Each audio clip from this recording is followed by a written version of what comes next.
سے بات یہ ہے کہ جو آپ نے موضوع چھڑا ہے انسانی حقوق کے حوالے سے یہ بڑا افسوسناک بات ہے، اور لا آرڈر کا بھی کنٹرول نہیں ہے۔ ابتدائی پاکستان کے جو حالات معروضی وہ نظر آ رہے ہیں کہ آئے دن ایک مخصوص فرقہ جس کو انہوں نے حکومت پاکستان نے اقلیت بھی قرار دیا ہوا ہے، اور پے در پہ مختلف ادوار میں ان پہ مزید سختیاں کی جاتی ہیں۔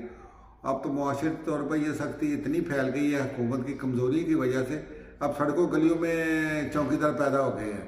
گھروں میں کیوں جا رہے ہیں، گھروں سے باہر کیوں نہیں کر رہے ہیں، اتنے بندے کیوں آئے ہیں، یہ دنیا میں پہلی دفعہ میں دیکھ رہا ہوں کہ یہ ایک بالکل وہ ہندوؤں کا وہ ماحول ہے جو ہندوؤں نے جو RSS ہے، بالکل سیم ان کا وہ کردار ہے جو وہ یہ انڈیا میں ہو رہا ہے، ہماچل میں یا جہاں پہ مسلم اکثریت ہے اور ہندو وہاں پہ مودی جو دہشت گرد کا آپ کہہ سکتے ہیں، اس کے جو ماننے والے ہیں یا فالوور ہیں وہ کر رہے ہیں، اور لیکن اس کے فالوور یہاں پہ بھی ہیں۔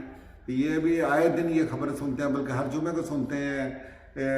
پچھلے دنوں کراچی میں واقع ہوا تھا کہ ایک احمدی کو ہجوم نے مار دیا، مذہب کے نام پہ خون کر دیا، لیکن افسوس یہ ہے کہ جب ان پہ ہاتھ ڈالا تو انہوں نے جو وجہ بیان کی وہ یہ تھی کہ یہ اسٹریٹ کرائمر تھا، لوگوں نے غلطی سے یہ سمجھا کہ یہ اسٹریٹ کرائمر ہے، جان لے لی۔ تو پاکستان کو سوچنا چاہیے انسانی جانوں کی حرمت کا اور انسان کی عزت کا بھی خیال رکھنا چاہیے۔ ایسے لوگوں پر جو ایسے دہشت گرد لوگ جو گلی کوچوں میں پائے جا رہے ہیں اور بڑھتے چلے جا رہے ہیں، ان پر آئینی ہاتھ ڈالنا چاہیے۔ آگے ہمارے حالات اور ہماری جو تصویر دنیا میں اتنی کو اچھی سے واضح صحیح صاف نہیں ہے کہ جس پہ ہم فخر کر سکیں۔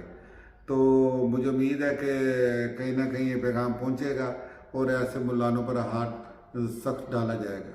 انسانی حقوق کی بات ہو رہی ہے سر، پاکستان اور انسانی حقوق کوئی آپس میں میل نہیں کھاتے۔ پاکستان میں جس کی لاٹھی اس کی بھینس ہے، اور خاص طور پہ جو بھی مذہبی ہے تفرقات، اس میں اقلیت جتنے بھی ہیں ان کے ساتھ ہمیشہ ہی زیادتی ہوتی ہے۔ وہ جو وہاں کے مسلمان ہیں لوکل، وہ جب بھی چاہتے ہیں عیسائی ہندو ہو گئے، خاص طور پہ قادیانیوں کے ساتھ وہ ظلم و زیادتی کرتے ہیں، اور ان کی اوپر تک پہنچ ہے، کوئی ان کے خلاف پرچہ نہیں ہوتا، کوئی پوچھتا نہیں ہے، ان کے حوصلے بڑھ گئے ہیں۔ تو پاکستان میں اقلیتوں کے ساتھ بہت ہی ظلم اور زیادتی ہو رہی ہے۔ میں اس کی شدید لفظوں میں مذمت کرتا ہوں اور اپیل کرتا ہوں افسران بالا سے کہ کچھ اللہ کا خوف کریں، یہ بھی انسان ہے۔ Thank you.